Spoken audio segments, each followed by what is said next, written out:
Buenas noches a todas y todos los presentes. A nombre de la Escuela Nacional de Control de la Contraloría General de la República, les damos la más cordial bienvenida a la charla magistral Deep Learning en el sector público, soluciones analíticas para la optimización y eficiencia, que será dictada por el licenciado Adrián Armando Araneda Toro. A continuación, palabras de bienvenida a cargo del supervisor de la Subdirección Administrativa de la Escuela Nacional de Control, el economista José Luis Vargas Ruiz. Adelante, por favor. Gracias, Jean-Paul. Buenas noches a todas y todos los presentes. Deseo darles la más cordial bienvenida a la charla magistral Deep Learning en el sector público, soluciones analíticas para la optimización y eficiencia. Esta noche contamos con un expositor internacional de gran trayectoria en el tema, como lo es el licenciado Adrián Araneda Toro, que hoy nos presentará dos iniciativas desarrolladas y en ejecución actual en el ámbito de la inteligencia artificial, con técnicas avanzadas de analítica predictiva y analítica exploratoria.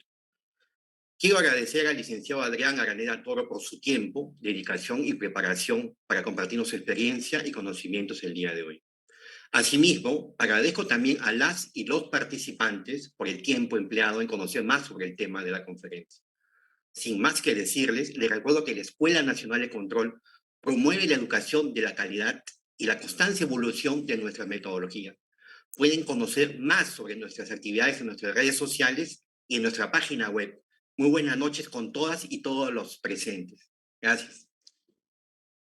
Muchas gracias, señor Vargas. De esta manera hemos finalizado ya el acto protocolar de este evento y antes de dar inicio quiero comunicarles a todos los presentes que les voy a explicar la dinámica de participación de esta noche. Durante la presentación podrán realizar sus preguntas o consultas en el cuadro de preguntas y respuestas que tenemos en el cajón de preguntas y respuestas. Estas se harán llegar al expositor, que las resolverá al finalizar la exposición. A continuación, iniciamos la charla magistral Deep Learning en el sector público, soluciones analíticas para la optimización y eficiencia, a cargo del licenciado Adrián Araneda Toro, quien es magíster, profesor, investigador y profesional en Data Science. Tuvo su primer acercamiento al tratamiento de grandes volúmenes de datos en el Departamento de Estadísticas e Información de Salud del Ministerio de Salud de Chile. En el 2014 ingresó a la Contraloría General de la República de Chile, donde posteriormente fue seleccionado para el cumplimiento de funciones de analista de datos en la Unidad de Análisis de Declaraciones de Intereses y Patrimonio, cursando 3 postítulos y un máster en Data Science para la adquisición de conocimientos y desarrollos robustos de técnica, análisis masivos de datos en el marco de la Big Data, inteligencia de negocios, minería de datos y Data Science. Además, ha sido autor intelectual de modelos analíticos que hoy por hoy se encuentran operando en un 100% para la detección temprana de lavado de activos y anomalías patrimoniales, siendo seleccionado para la ponencia de BAFI 2020 de la Facultad de Ciencias Físicas y Matemáticas de la Universidad de Chile para presentar el trabajo. Realizó clases de introducción a la programación en RStudio para el tratamiento de grandes volúmenes de datos y clases de modelos no supervisados clustering en el Instituto de Asuntos Públicos de la Universidad de Chile y en la Facultad de Ciencias Químicas y Farmacéuticas de la misma universidad. Participó como coautor de tesis en el uso de técnicas de análisis de Big Data para el Máster de Ciencias Criminológicas y Seguridad de la Universidad de Granada en España. Diseñó un programa de postítulo de introducción a la Data Science para el sector público en el Instituto de Asuntos Públicos de la Universidad de Chile, el cual ya cursa la cuarta versión actualmente, reuniendo así un equipo de científicos de datos de alto nivel académico y profesional, los cuales han sido imprescindibles para la mejora y el diseño del programa, postítulo en el cual también es coordinador oficial. También ha diseñado, con el mismo equipo de científicos, un curso o módulo de inteligencia artificial para la Facultad de Ciencias Químicas y Farmacéuticas de la Universidad de Chile ya mencionada. Sin más preámbulos, muy buenas noches, licenciado Araneda. Adelante, por favor. Muchas gracias, estimados, por tal presentación. Ha sido una buena descripción detallada y hoy por hoy, efectivamente, el Instituto de Asuntos Públicos pasa a llamarse Facultad de Gobierno y Asuntos Públicos de la Augusta Universidad de Chile. Esto hace no más de 4 o 5 meses, a propósito de la presentación. Pues bien, pasaré a compartir la presentación correspondiente. Ok, tal como ya indicaban en la presentación, Jean-Paul, por ejemplo, yo vengo a relatarles sobre una solución analítica que efectivamente contribuye o genera valor para la eficiencia o la optimización de algunos aspectos que tienen que ver con la detección temprana, mejor dicho, predictiva de no algunos, en realidad, algún comportamiento ligado directamente a lo que se conoce como anomalías patrimoniales y lavado de activos, ¿por qué no decirlo? Ya, la presentación va a tener un carácter deductivo de lo general a lo particular. Voy a dar algunos aspectos más bien contextuales para luego imbuirme de manera más específica a lo que nos ataña en esta conferencia. ¿Ya? Nos vamos a concentrar principalmente en un modelo de tipo Deep Learning, de 3 capas ocultas, un modelo de redes neuronales secuenciales, que es el que ha ha contribuido con mayor eficiencia a ciertos parámetros de predicción o estimación de tipo accuracy, sensitivity, specificity, etc. Vamos a entrar entonces en la materia a lo que nos convoca el día de hoy. Entonces, Deep Learning en el marco del sector público, ya como solución analítica. Caso de uso, el que les voy a presentar el día de hoy es alquimia, ¿ya? Y dentro de alquimia, si bien se compone de 3 grandes modelos, voy a presentar el modelo, como les señalaba, que mayor eficiencia hoy por hoy y eficacia como acaecimiento de la detección de los patrones que queremos nosotros detectar. ¿Ya? No me voy a adelantar. Van a haber elementos o contenidos que voy a pasar de manera más rápida y otros que me voy a estar deteniendo a profundizar un poco, quizás como salgo también docente. Perfecto, caso de uso, alquimia. Ya van a saber por qué se titula este modelo alquimia.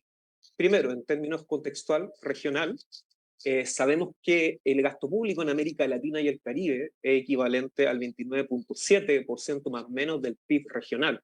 ¿Ya?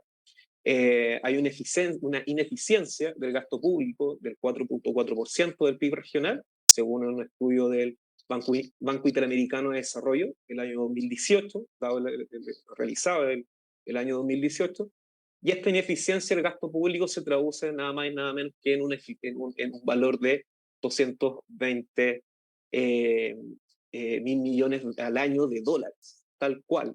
Imagínense que el PIB de Chile para el año 2018 fue de 299 mil millones de dólares.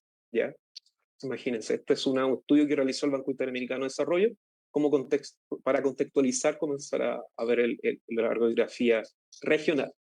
Contexto nacional de Chile, en este caso, nacido en Chile, quien habla, existe una unidad que se denomina Unidad de Análisis Financiero del Estado, ya que es paralela a Contraloría General de la República, es un organismo autónomo que se dedica a estudiar las tipologías de lavado de activos, clasificarlas e incluso recoge información y recibe casos para después derivarla al Ministerio Público, a las policías correspondientes para generar las acciones judiciales para perseguir justamente delitos de lavado de activos, con el fin de prevenir el lavado de activos, con el fin de prevenir también el narcotráfico y el terrorismo. Así está declarado en su misión, ¿ya?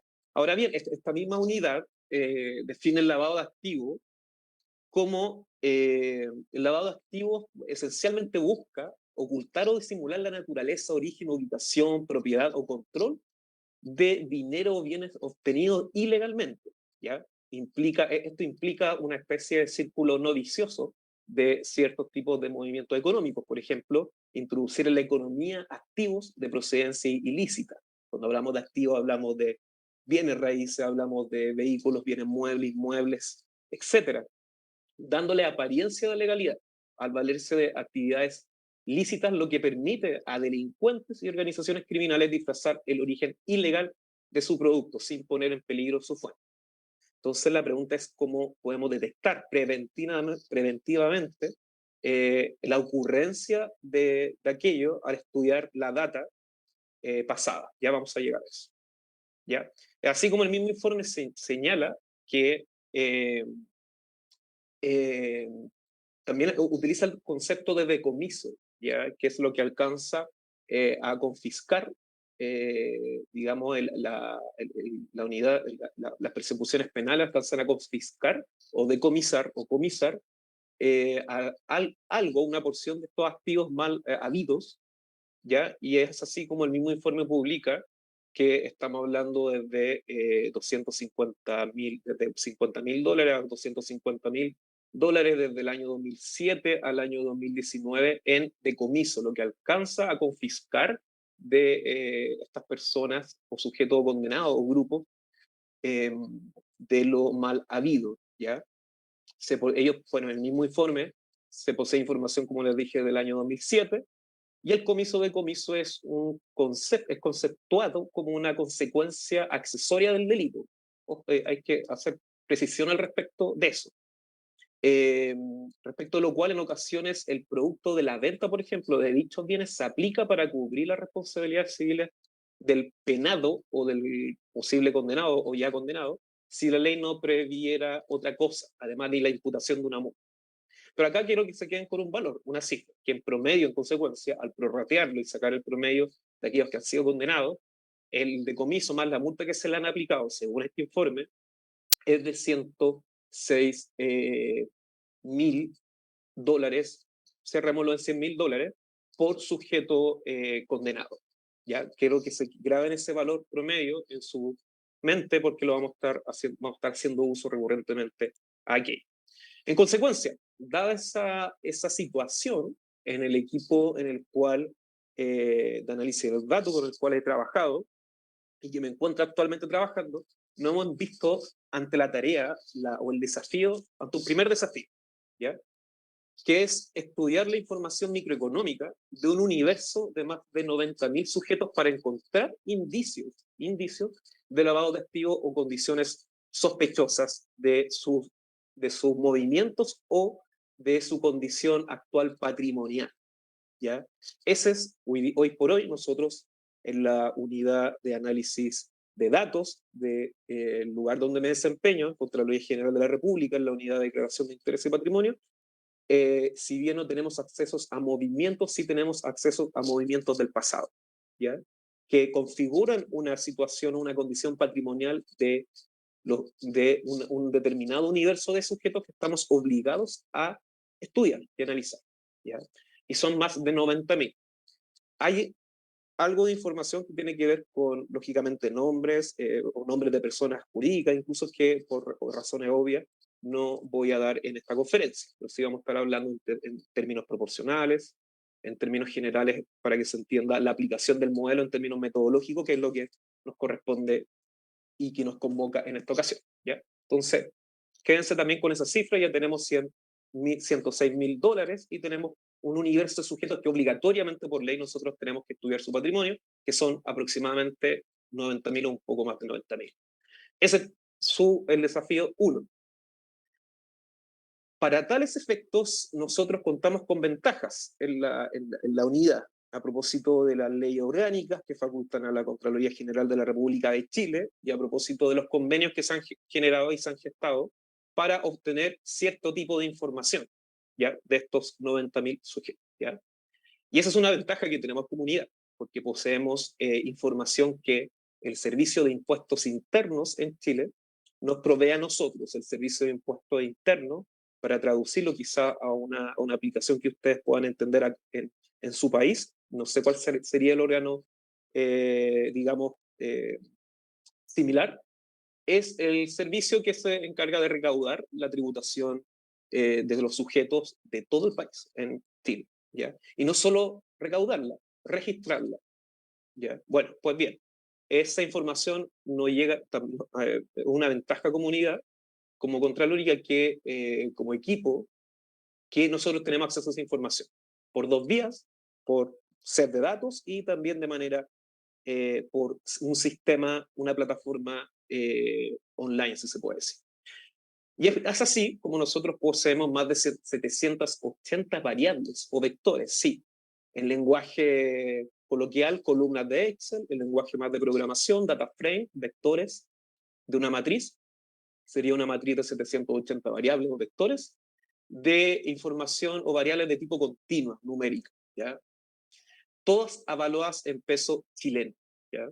Y hay información que da cuenta de las deudas o pasivos también, como le denominamos acá en Chile, deudas o pasivos es lo mismo, también da cuenta de sus ingresos, activos, como por ejemplo donaciones, herencias, inversiones, sociedades, bienes raíces, vehículos, etc. ¿Ya? Ante lo cual, mediante un análisis en una primera instancia, a través de un incipiente, muy incipiente análisis exploratorio, se identifican los sujetos simplemente con los avalúos más altos, solo para comenzar a tener una primera aproximación a cuáles serían estos especies de outlier en un análisis más bien incipiente que analítica avanzada. Pero esa es una ventaja objetiva, ¿ya? Luego de esto, todo esto es para la introducción para dirigirnos al químico, no lo olviden.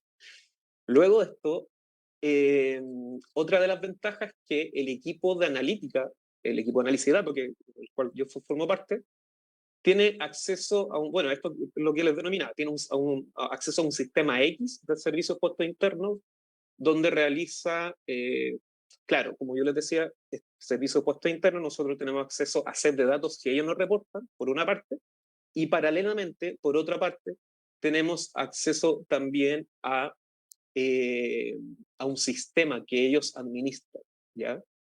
A un sistema que ellos administran y que nosotros podemos, de alguna otra forma, validar que la información que ellos nos ponen a través de formularios o set de datos, para que lo puedan más o menos entender, hable de manera homogénea o coherente con la información que nosotros podemos acceder a través de sus servidores, a través de sus plataformas, de ellos mismos. Tiene que ser la misma información, ¿ya? Esa es una ventaja. Entonces, por una parte tenemos set de datos y por otra parte tenemos el acceso a este sistema, ¿ya? Y por ende, como yo les señalaba, en una primera instancia se puede hacer una analítica incipiente, si se puede llamar analítica, una aproximación incipiente a quiénes son aquellos que tienen los avalúos en patrimonio, podríamos denominarle una hipótesis de patrimonio más alta. Esa es una ventaja, tener acceso a estas dos fuentes de información. No obstante, se presenta un desafío 2, ¿ya? Y es el siguiente: ¿cómo validar en dicho sistema la información de estos sets de datos de más de 90.000 sujetos? Y ahí efectivamente nos encontramos con un problema de capacidad humana, capacidad tecnológica, capacidad de hardware, capacidad de software, capacidad también de competencia analítica, de formación que se necesitan para implementar este tipo de analítica ya técnica analítica avanzada, tanto exploratorias como predictivas, que ya lo vamos a ver. Entonces este fue un desafío 2, ¿cómo generamos este match? ¿Cómo analizamos la integridad, si se podría denominar de alguna manera, entre la que nos dispone el Servicio de Impuestos Internos, de estos sujetos, de este universo de personas que a nosotros nos interesan estudiar, esto que nos dispone en set de datos versus lo que nosotros tenemos acceso a mediante un sistema que ellos también disponen para organismos como nosotros y otras instituciones, por cierto, no somos los únicos. Entonces la pregunta es cómo validar, cómo hacer ese match. ¿Ya? Estamos hablando de millones de registros. Es una proto-big data, se podría denominar por algún autor incluso. Entonces, creo que me quedé, ahí sí, me quedé. Entonces, es ahí que un colega, un analista de nuestro equipo, el señor Rodrigo Pavés, desarrolló un robot, ¿sí?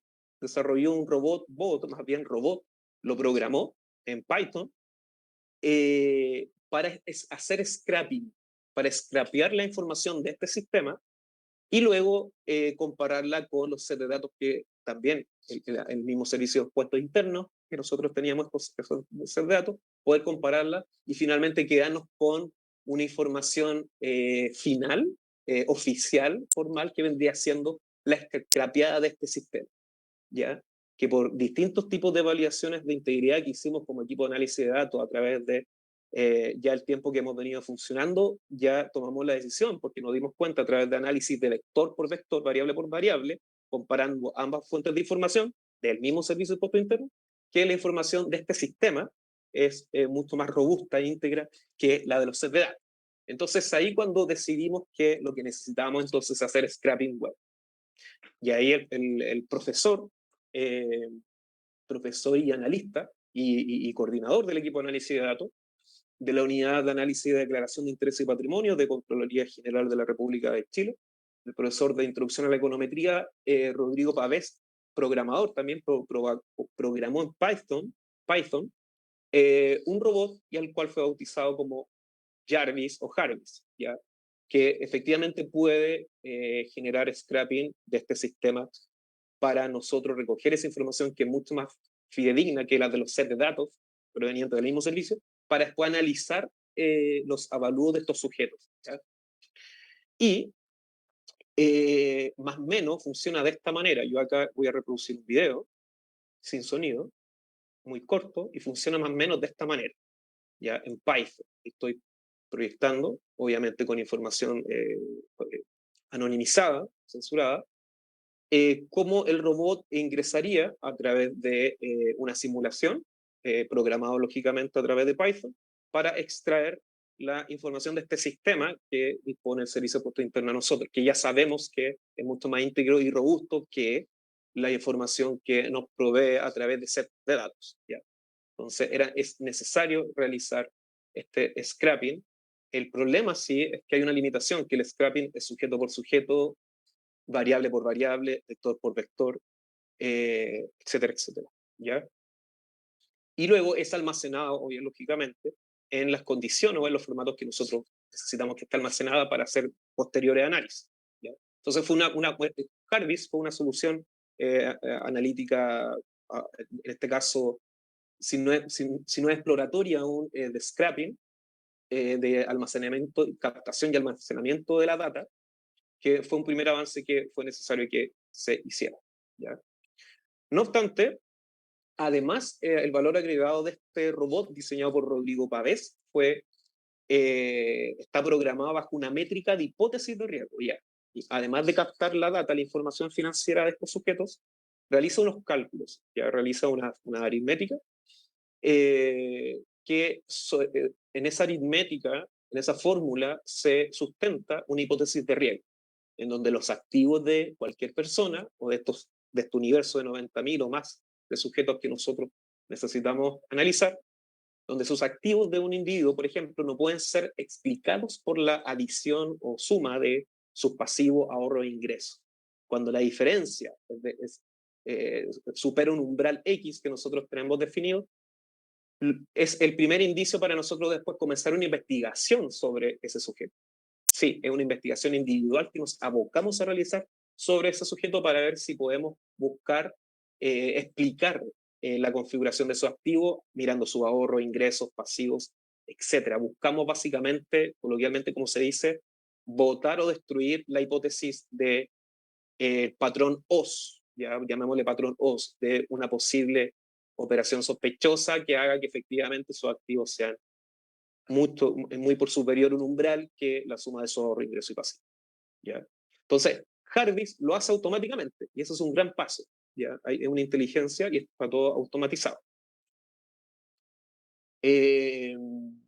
Ok, entonces, cuando ya obtuvimos la información para algunos sujetos, dado la capacidad limitada de Jarvis también, porque hablamos de más de 90.000 sujetos, luego de eso, y a través de una analítica exploratoria de estos primeros set de data que se empezó a scrapear, se comenzaron a generar los primeros análisis, ¿ya? Pero nos dábamos cuenta a través que después de tener toda esta data captada de este sistema a través del scrapping y tener un acercamiento, un primer acercamiento a través de un análisis incipiente exploratorio, nuevamente mirando solamente aquellos que tengan los avalúos más altos, nos dábamos cuenta que invertíamos bastante tiempo en analizar sujetos que tenían avalúos altos, pero que finalmente terminaban cayéndose como hipótesis OS. No encontramos finalmente, podíamos encontrar explicación financiera que justificara los activos que tiene, por ende ya no era un sujeto candidato a la investigación individual que debe venir posterior, ¿ya? Y era tan así que, por llamarlo de alguna manera, la tasa de efectividad era bastante baja. De 10 sujetos, por decirlo de alguna manera, 8 se caían al ser estudiados después individualmente. Y cada estudio individual por lo menos tiene más de 3 horas, incluso dependiendo de la complejidad del sujeto analizado, podría incluso tomar 2 días un sujeto, para después decir, en realidad, se cae. Imagínense llegar a los 90.000, es una cosa que casi imposible, pero es posible. Para allá vamos con el kit. Entonces nos dimos cuenta que esta solución, Jarvis, nos servía para captar efectivamente de manera muy inteligente la información y además generar un cómputo aritmético, una fórmula que nos permitía tener una primera alerta de un desbalance entre activos versus ahorro, ingreso y pasivo, lo cual a nosotros nos permitió acercarnos con toda esta data, con estas primeras personas que tenían estos desbalances sobre un umbral X, comenzar a analizarlos, pero de 10 en 10, de batches o lotes, y se nos iban cayendo. Encontramos explicación, y así nos dábamos cuenta que estábamos estando de 3 horas, incluso a 2 días, como yo les decía, dependiendo de la complejidad del caso, y haciendo una estimación, pasar caso por caso, scrapear caso individuo por individuo hasta llegar al 90.000 y fracción, efectivamente nos podía tomar 160 horas, bueno, el análisis exploratorio 160 horas, pero una métrica, que ya se la voy a comentar, en el fondo nos podía tomar mucho tiempo. O sea, imagínense que el puro análisis exploratorio, solo para determinar quiénes son los que tienen los avalúos más altos, ya nos puede tomar para un sujeto, para un analista en jornada laboral, un mes, por lo bajo, 160 horas, ¿ya? Y si en el escenario más optimista, puede tomar 3 horas de análisis de sujeto por sujeto para votarlo. Y si lo votamos, ya no nos sirve. Nosotros queremos que el sujeto no se explique justamente para después estudiarlo individualmente y reportarlo a las entidades correspondientes, en este caso, Unidad de Análisis Financiero del Estado, que como yo les decía, reporta al Ministerio Público, policía, y comienza, ya hay un proceso que nosotros desconocemos completamente, que ya es de índole penal. Entonces, nos encontramos con un problema, que el scrapping, si bien funcionaba, el día de hoy funciona, y además que incorpora esta métrica financiera que nos ayuda bastante, el análisis exploratorio en un primer comienzo nos estaba dando luces, dado que la tasa de efectividad era muy baja. 2 de 8 de 10 casos podíamos estudiarlos posteriormente de manera individual y 8 se caían. Y como les decía, no tenemos la capacidad humana ni computacional para hacer scrapping web a más de 90.000 sujetos. Eso con un ordenador, con un analista de datos que se dedique a tiempo completo solo a eso, necesitaríamos 2.796 horas aproximadamente, es decir, más de un año, 17 meses, a tiempo completo, en horario laboral, con un ordenador, como les decía, sin considerar también la inestabilidad de los servidores o caídas de las plataformas de esta entidad externa a la Contraloría, que es el Servicio de Impuestos Internos, ¿ya? Lo que implicaría además trabajar con desfases de 2 años, o sea, si logramos scrapear todo, estaríamos con un desfase de más de 1 año incluso. Y para ponernos al día estaríamos siempre con desfase tras desfase. Entonces, este primer acercamiento está bien, utilicemos Harvest, utilicemos la métrica financiera de Harvest, pero el análisis exploratorio incipiente para ver quiénes son los que tienen mayor avalúo no nos está sirviendo porque se nos están cayendo muchos casos, ¿ya? Y es aquí donde entra Alquimia por fin, entra Alquimia, que es una solución de técnica de analítica avanzada, se ocupan redes neuronales, se ocupa lo que se denomina en la academia o en estas técnicas de aprendizaje profundo, con redes neuronales secuenciales, ¿ya? ¿Qué es lo que toma? Vamos a ir como siempre de lo general a lo particular. ¿Qué es lo que hace Alquimia, que toma su nombre por esto de los alquimistas, que con un poco de oro yo puedo convertir los metales en oro, toma la experiencia pasada para predecir el futuro. Así de simple. Es decir, con aquellos sujetos que nosotros, de estos 2 de 10 que no se caían, y que nosotros posteriormente analizamos de manera individual y efectivamente nos dimos cuenta que son sujetos que su patrimonio no se explicaba y eran sujetos de riesgo, es decir, presentaban el patrón OS, nosotros nos dimos cuenta que ya teníamos más o menos un set de datos de sujetos ya investigados por nosotros posteriormente, de estos 2 de cada 10 que podíamos detectar, una muestra determinada, no vamos a hablar de números, ¿ya? Una muestra determinada de sujetos. Y ahí es donde este modelo, análisis también es de mi autoría, ahí es donde me di cuenta de que efectivamente ya poseíamos una muestra de sujetos que nosotros conocíamos, ya sabíamos y habíamos comprobado que presentaban este patrón OS, que eran individuos de riesgo, y que provenían de estos 2 de cada 10 que se caían y que eran posteriormente analizados y reportados a la unidad de análisis financiero del Estado, que yo les decía que hace todo lo que viene después de carácter penal contra estos sujetos. Anterior, lógicamente, antes de realizar otra investigación, por cierto. Entonces, nosotros ya construimos una muestra de sujetos no menor, que sabíamos que presentaban este patrón. Entonces, si nosotros, por una parte, sabíamos quién era y además teníamos la información financiera de ellos, entonces nosotros me di cuenta que podíamos entrenar un algoritmo que captara los cocientes, ¿ya?, de cada una de sus variables para estudiar cuáles son aquellas variables que estarían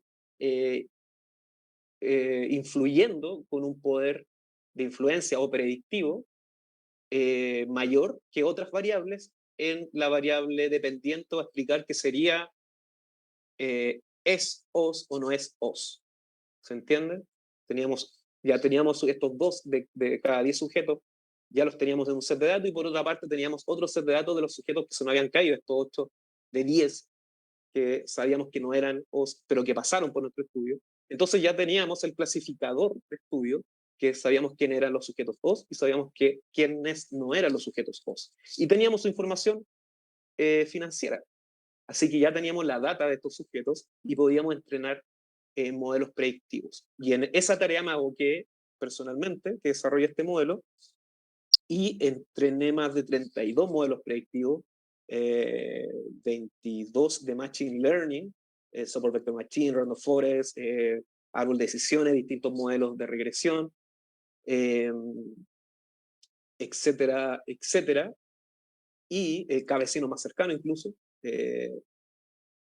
Y además de eso, otros 13 modelos ya directamente de Deep Learning, fueron distintas redes neuronales de tipos secuenciales, densas, de capas densas, ya vamos a hablar de eso, para finalmente ver con cuál de todos generó los mejores rendimientos a modo de competencia, y fueron más precisas las predicciones, ¿ya?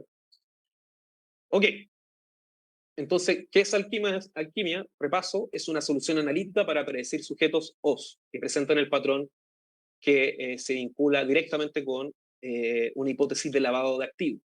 Al ofrecer esta solución de identificación de sujetos con el patrón operaciones sospechosas o OS o lavado de activos, reduce los costos de analítica exploratoria y análisis individualizado de sujetos que posteriormente son votados como falsos positivos. ¿Se dan cuenta? Es decir, entrena un modelo, el que mejor rindió, y luego con ese modelo, con la máscara de ese modelo, con los coeficientes de ese modelo, con la caja que aprendió de estos sujetos y de los que no eran, con esa máscara yo la llevo sobre un set de datos nuevo y, al igual que un semáforo, identifica quiénes son, con una medida de probabilidad, los sujetos que presentan patrones similares a estos que ya lo conocíamos, de ser OS y de quienes no son OS. ¿Ya? Y luego de eso, nosotros ocupábamos Jarvis para extrapiar nuevamente su información de este sistema que yo les denominaba, porque hacíamos uso del set de datos que también teníamos en paralelo de este mismo servicio. Ya vamos a hablar de eso. Entonces, Alquimia es la combinación, como les decía, de un modelo de Machine Learning, de modelos de Machine Learning, de modelos no supervisados, de un modelo no supervisado, que hoy día no vamos a hablar de este otro modelo, Isolation Forest, y sí del que generó mayor rendimiento, que es redes neuronales secuenciales Deep Learning. ¿Ya? Vamos a centrarnos en eso.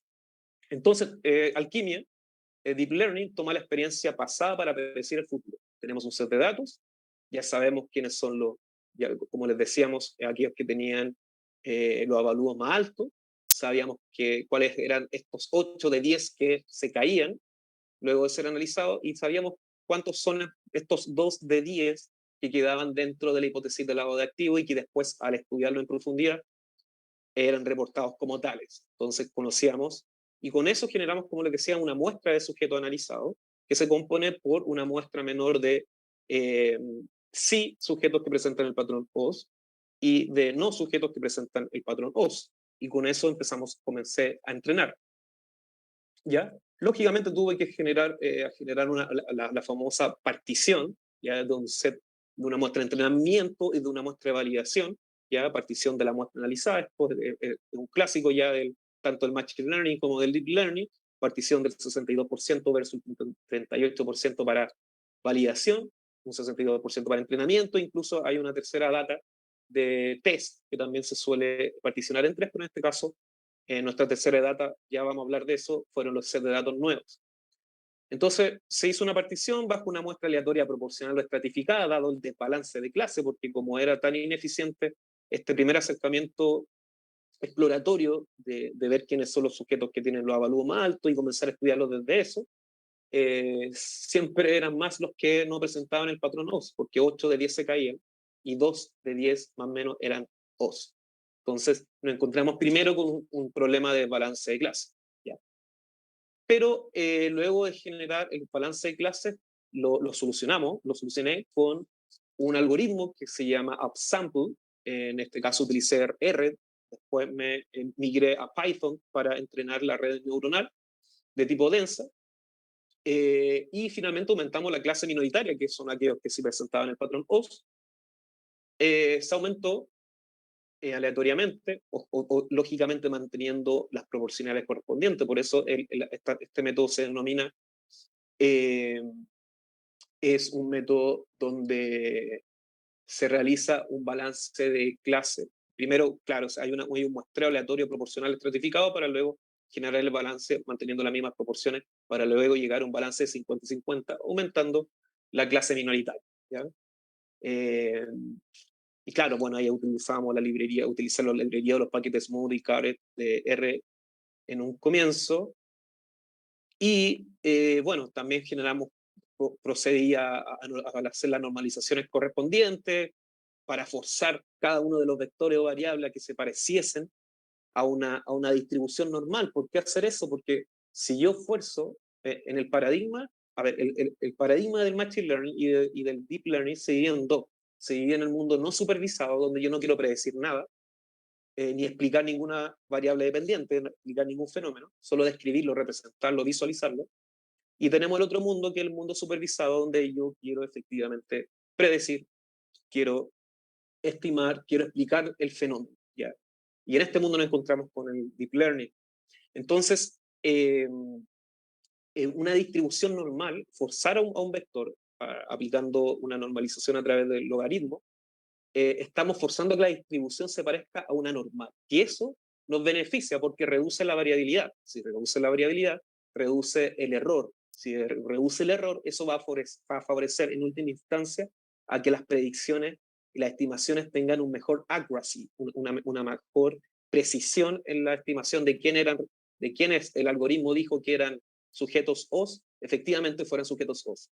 Y de quienes el algoritmo predijo que no eran sujetos OS, efectivamente no fueran sujetos OS. Sensitivity, specificity, curva UC, ROC, etc. Entonces, bueno, se procedió con generar esa normalización y después a escalar los datos para trabajar todo en una misma medida proporcional.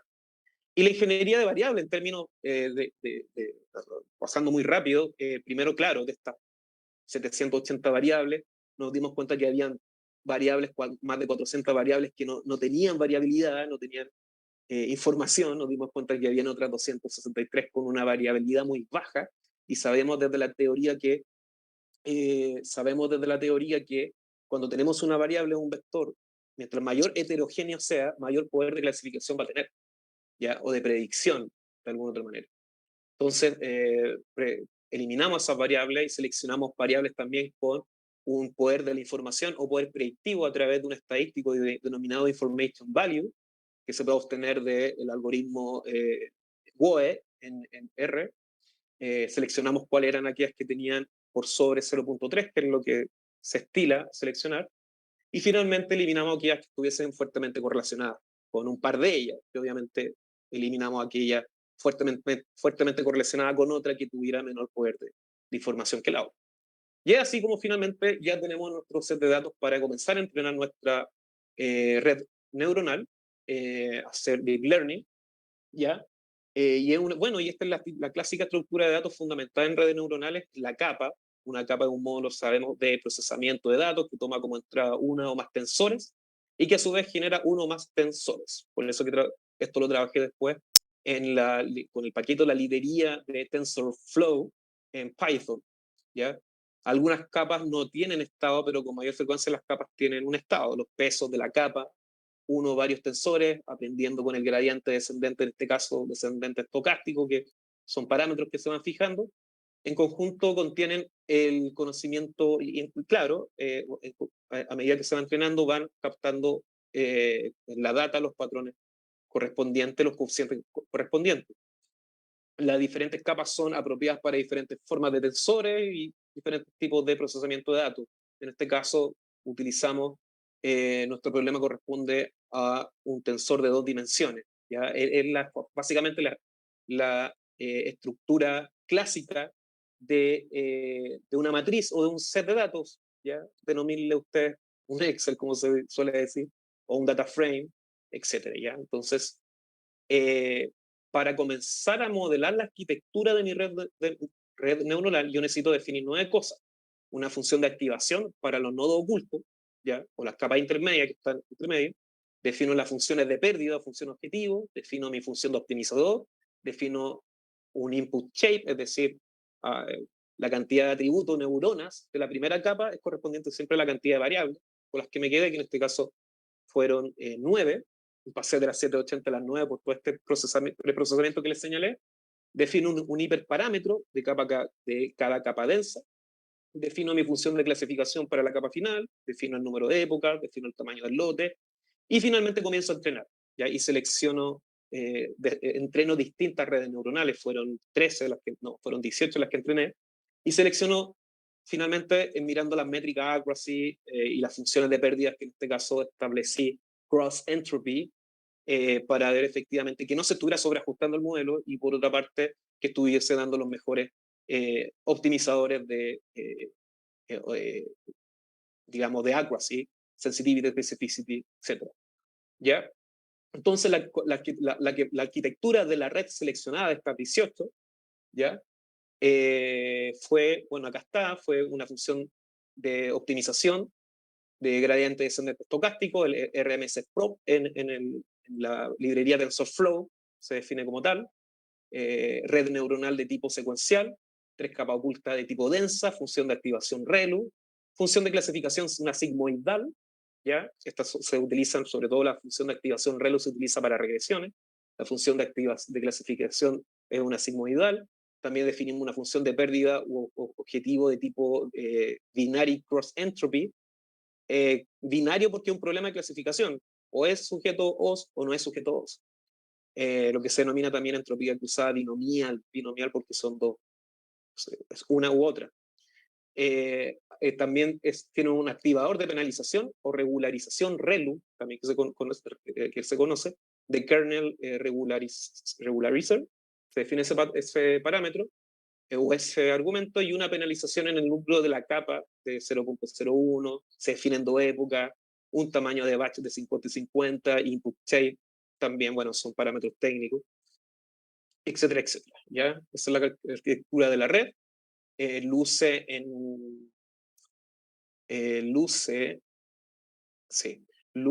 más o menos, no, luce de esta manera, fue de los 8 redes neuronales de tipo densa secuenciales, de aprendizaje profundo que entrené, la número 13 es la que funcionó mejor, esa es la arquitectura de declaración en Python, ya TensorFlow, con la librería Models, Layer, Regularización, ¿ya? Y nos vamos ahora a estudiar el rendimiento, qué tal nos funcionó con qué tal funcionó este modelo, ¿ya? Y el rendimiento de la red neuronal profunda bidireccional, la número 13, que fue la que les señalé en la arquitectura, las características de esa arquitectura, en entrenamiento, fíjense que obtuvo un accuracy del 84%, y en test del 94%, imagínense. Pudo detectar correctamente en entrenamiento, detectó a aquellos que realmente eran sujetos OS,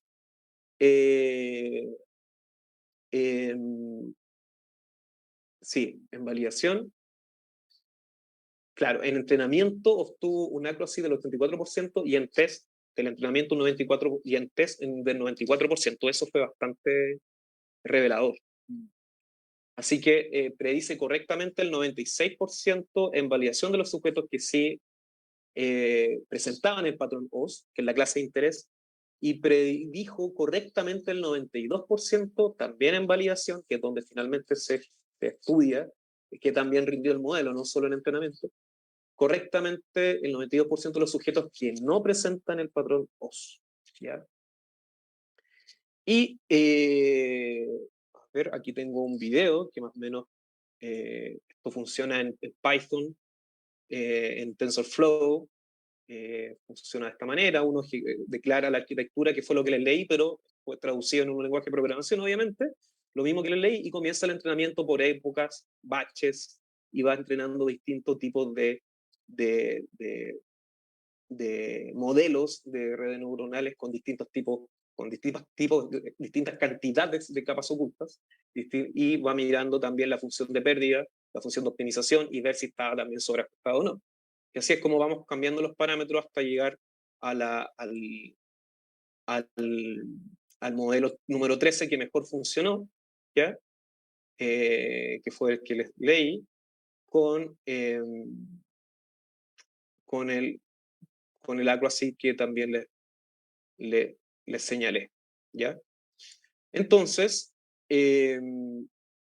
también otra manera de explicarlo es, este es un modelo juguete de cómo funcionaría también esto de manera intuitiva.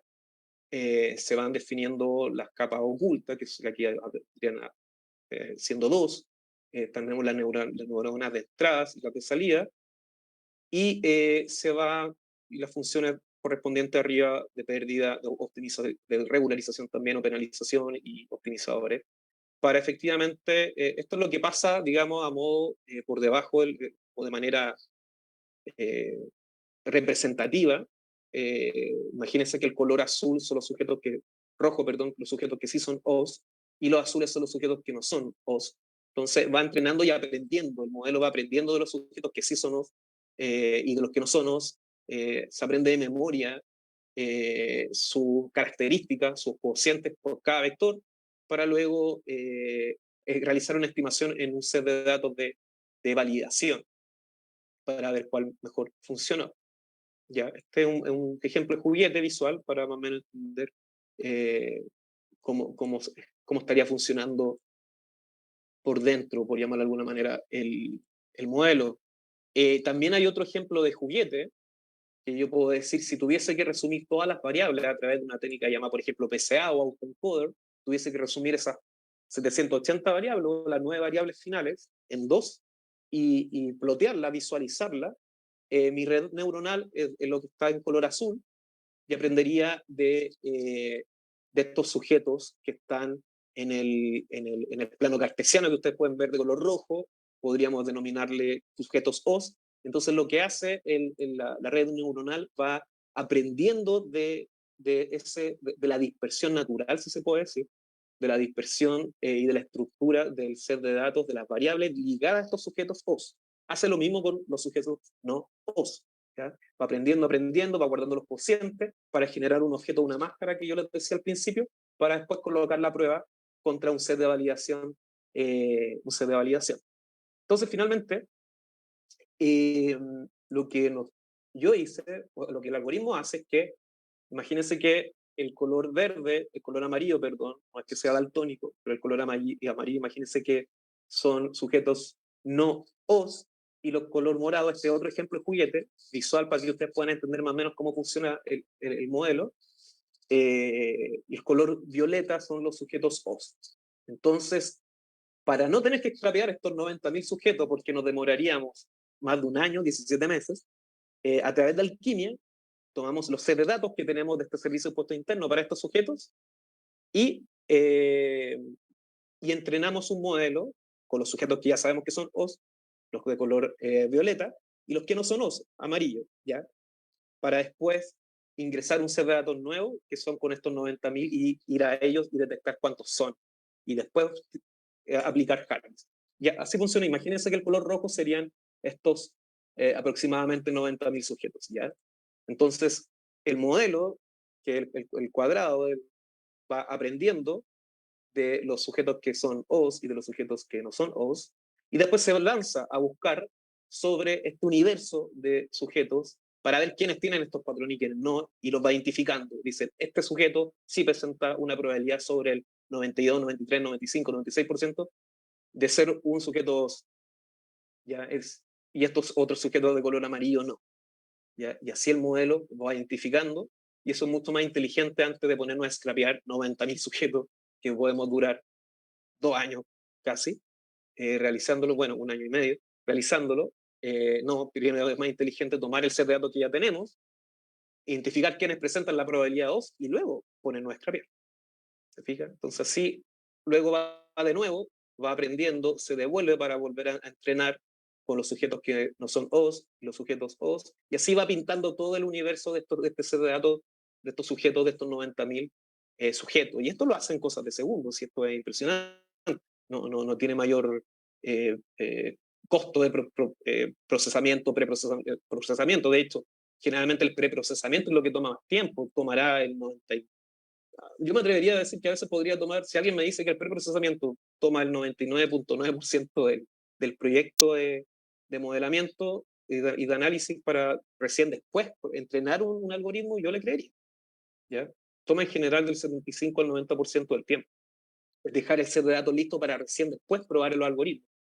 Ese preprocesamiento de dejar los sets de datos limpios, estudiar las correlaciones, crear nuevas variables, etc., toma sobre un 80%. ¿Ya? Así más o menos funciona este modelo.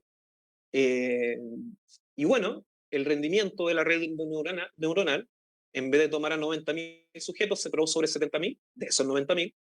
Y fíjense que detectó a 10.748 sujetos con el patrón OS. Entonces, ¿qué es más eficiente? ¿Ponerme a scrapear 90.000 sujetos o 10.000 sujetos? La respuesta es obvia. ¿Ya? Y ahí es donde viene mi amigo Jarvis, el que programó y creador intelectual Rodrigo Páez. ¿Ya? Entonces ahí viene Jarvis abajo, donde nosotros tomamos estos 10.748 sujetos, y sabemos quiénes son, porque los tenemos identificados, y luego vamos a extraer su información financiera de este sistema tributario, ¿ya?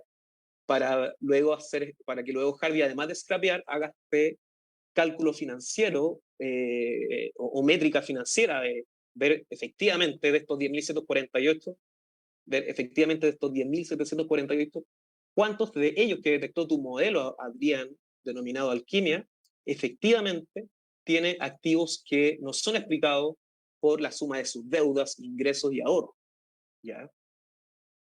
Y eso es lo que hace Harvest, y alquimia no funcionaría sin Harvest. Harvest tampoco sería eficiente, como pueden ver, sin alquimia, porque no es posible scrapear más de 90.000 sujetos, pero sí 10.000.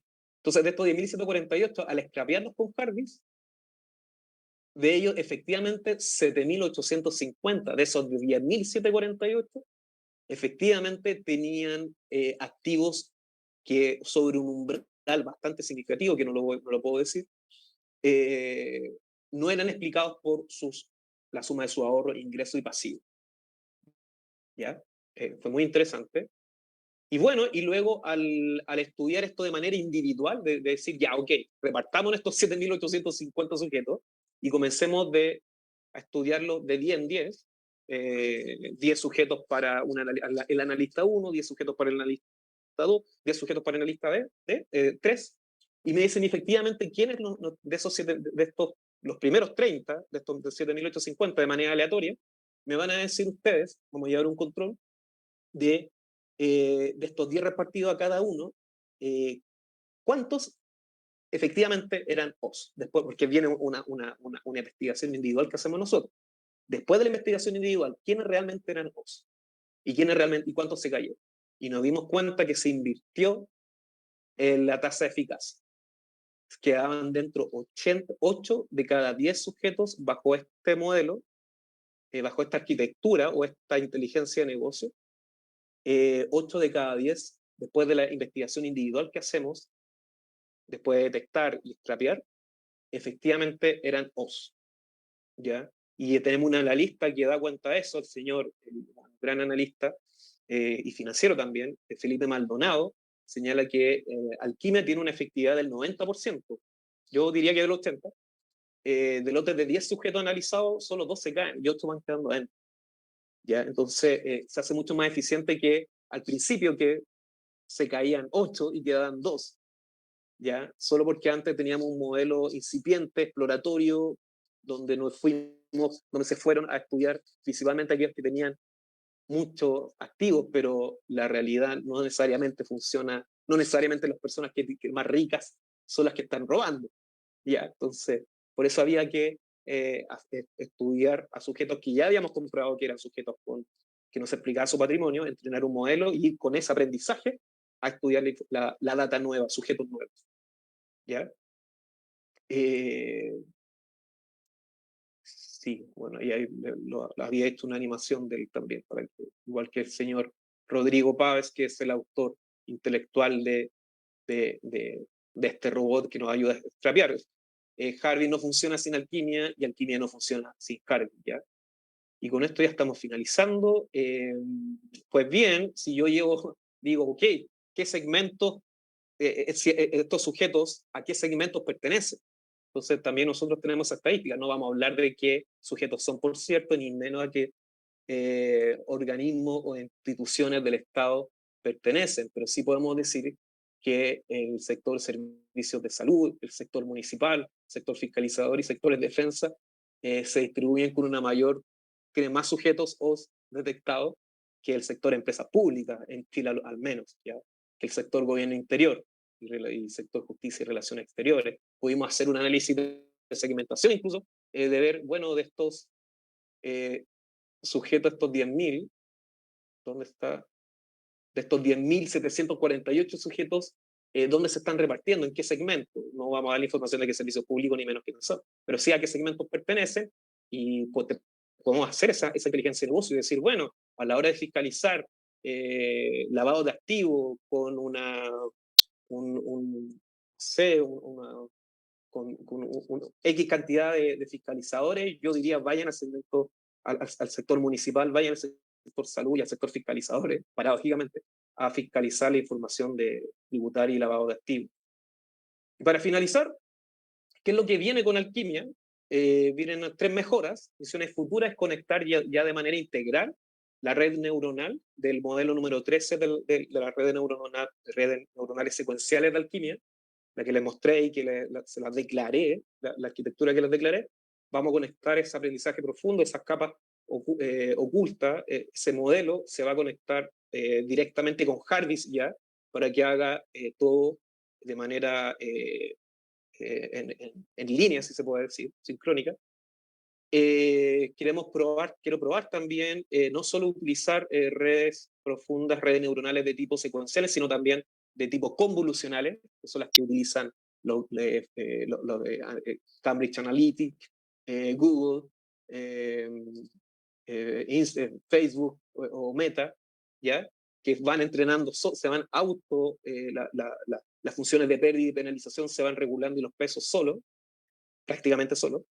Y finalmente queremos testear en un servidor que utilice procesadores cuánticos. Por ejemplo, IBM ya dispone de una plataforma de prueba para testear ciertos algoritmos con ya tecnología cuántica, de procesadores cuánticos, para así efectivamente medir las velocidades de algoritmos como de aprendizaje profundo, como también de clustering, que ese es otro modelo supervisado que si acá los que me invitaron, y agradezco mucho, estiman conveniente que algún día también les venga a hablar de una aproximación al patrimonio o al lavado de activos, o una hipótesis de lavado de activos, solamente ya desde otro paradigma, que viene siendo la analítica exploratoria o no supervisada derechamente, clustering. Así que con esto doy por finalizada mi conferencia. Disculpen la velocidad, disculpen que haya pasado rápido por algunos aspectos. Así que, estimado Jean-Paul, termino. Muchas gracias. Muchas gracias, licenciado Araneda. Bien, queremos informarles que se está compartiendo en este momento en el chat una encuesta de satisfacción sobre nuestros eventos virtuales. Los invitamos a responder esta breve encuesta para continuar mejorando nuestras actividades de capacitación y continuar mejorando también estos talleres. Bien, licenciado, vamos a proceder a la sección de preguntas. De hecho, ya nos vienen realizando algunas y voy a hacer la primera pregunta. Consiste en lo siguiente. Nos dicen, para desarrollar soluciones analíticas que evalúan grandes volúmenes de información que detectan fraude y corrupción, es necesario que la entidad pública cuente con recursos calificados y consigne en sus presupuestos la inversión necesaria para la puesta en marcha de proyectos Deep Learning. Quiero concluir con esto de que a lo que entiendo yo es que si debe considerar siempre una entidad pública en su presupuesto anual tener un espacio para este tipo de servicio. Yo voy a pasar a responder, justamente porque intuí que podía haber una pregunta relacionada a aquello y paso a compartir en el chat, después de dar mi respuesta, alguna información que responda también a aquello. Efectivamente, hoy por hoy, la transición hacia, a ver, en los años 90 el almacenamiento, contar con infraestructura, hardware, contar con data warehouse, con fierro, como le denominan los informáticos, podría haber sido, era constitutivo de generación de valor per se, en los 90, ¿ya? Pero ya desde el año 2000, si esa cantidad de data no se hacía inteligencia, no se extraía valor de esa data para mejorar el negocio, para cumplir de mejor manera los objetivos organizacionales, no servía de nada. Y hoy por hoy, directamente, ya no solo basta con ponerle el valor, sino con instaurar o instalar competencias analíticas técnicas en los funcionarios de la administración del Estado. Repito, hoy por hoy ya no es un elemento diferenciador poseer grandes infraestructuras, eso es básico, grandes infraestructuras hardware, en servidores, en data warehouse, ni tampoco extraer medianamente información que pueda generar valor. No, hoy además de eso, para aquello es necesario hoy día instalar competencias, orientarnos y dirigirnos hacia un nuevo funcionario de la administración del Estado, que yo diría directamente una especie de tecnocratic o supra o ultra tecnócrata hiperespecializado, una especie de científico de datos que automatice la administración del Estado para hacer, por una parte, los procesos más eficientes, se lo automatizamos, y por otra parte, para anteponernos a la ocurrencia de un fenómeno, para así reducir los costos. ¿Ya? Si yo me antepongo ante la ocurrencia de un mal, puedo hacer control de daño preventivamente. Y también, por cierto, en tercer y último lugar, describir un fenómeno a través también de la analítica exploratoria, pero para todo aquello yo necesito competencia de los funcionarios. Y bueno, ahí les dejé en el chat interno el lugar donde nosotros diseñamos con mi equipo de docentes un diplomado, y permítame por favor, estimado Jean Paul, señalarlo. Nosotros diseñamos un diplomado que ya vamos en la cuarta versión y se confirmó una quinta, que se denomina Introducción al Data Science para funcionarios del sector público, y en donde enseñamos todas estas técnicas de manera introductoria, impartido por la Facultad de Gobierno en la Facultad de Gobierno y Asuntos Públicos de la Universidad de Chile. Ahí les dejé en el chat aquellos links donde ustedes pueden conocer más del programa, y en donde enseñamos de manera introductoria e intensiva, tengo que reconocerlo, aprender estas técnicas. Así que, en resumen, estimado Jean Paul, es vital que ya tener funcionarios competentes, y cuando hablo de competente, comenzar por las jefaturas. O sea, jefaturas con magíster en temas relacionados con datos. Deberíamos esperar en el sector público o de la administración del Estado encontrarnos con más frecuencia ese tipo de jefatura, porque ya en el sector industrial, en el sector privado, esto ya se está dando. Correcto, correcto. Muchas gracias, licenciado.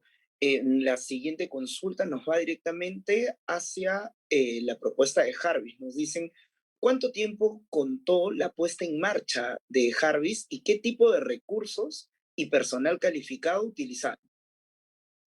Maravillosa pregunta. Yo agradezco que hayan hecho esa pregunta, porque me permiten hablar más del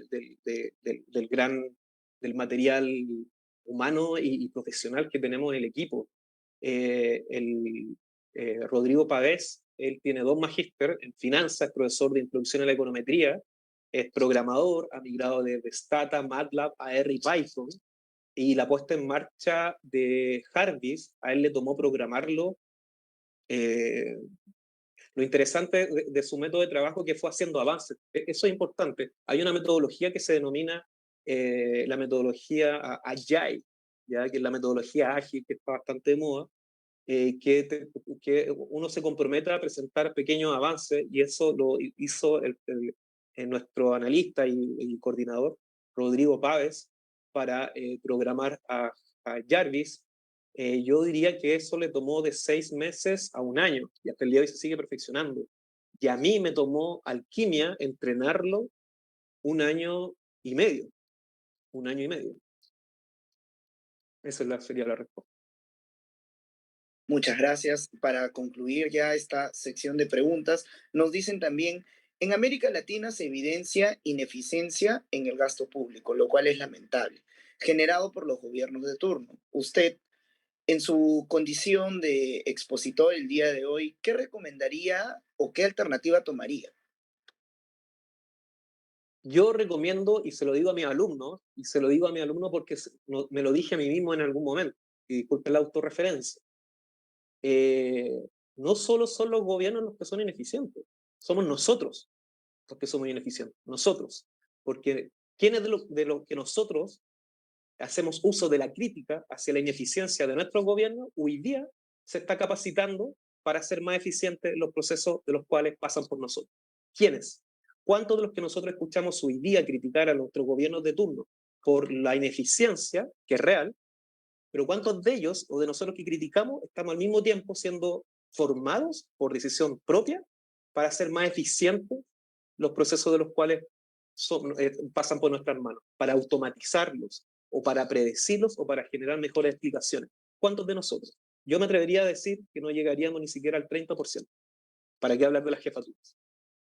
Así que, en respuesta a aquello, lo primero que se me viene a la cabeza, en resumen, es que si nos preocupa la ineficiencia de nuestro gobierno de turno o de los que sean, deberíamos preocuparnos aún más de la ineficiencia de nosotros como profesionales.